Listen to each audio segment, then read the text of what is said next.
he never would have imagined. The water magic given to him by a deity, he first thought was useless, but it kept getting more and more powerful. By controlling the strength and pressure of water, he could easily cut through rocks, and by rearranging water molecules, he could create icicles in an instant. Even monsters were easy to defeat with it. Even crazier was that by endlessly layering ice, he could build massive ice walls. No matter how strong the monster, it stood no chance. Back to the moment when he was reincarnated, an angel offered to grant him one wish, but all he wanted was a peaceful life without stress. So the deity just tossed him into an untouched primeval forest, but gave him food for 2 months and an encyclopedia about this world. To avoid a bad start, she set up a protective barrier around his shelter to keep monsters out. In this forest full of dangers, his only chance of survival was the water magic he got from the angel, but he didn't understand the rules yet. He was just a human faucet at first. Then he saw a bathtub. He thought how nice a hot bath would be,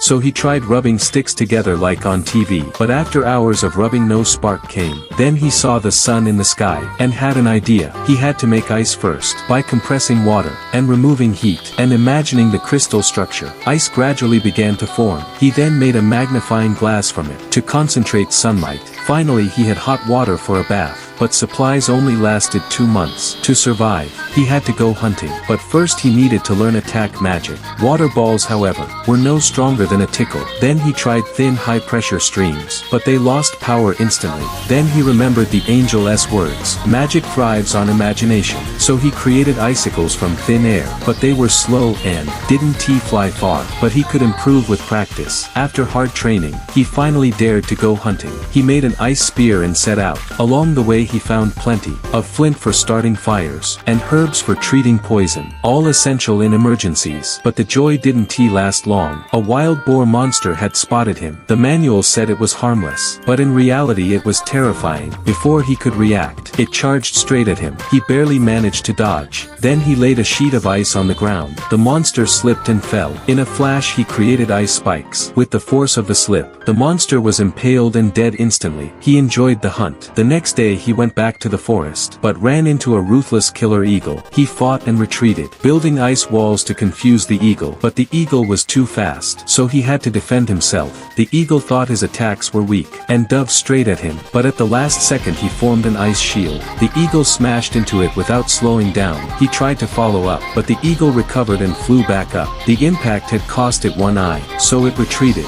He breathed a sigh of relief, but in all the commotion, he had gotten lost. But that led him to something unexpected. He had stumbled upon a glowing lake. There stood a dignified headless knight. It just stood there without any hostility. However, he wasn't ready for this secret NPC yet. He wanted to gather more loot first, and preserve it with salt. He invested the remaining time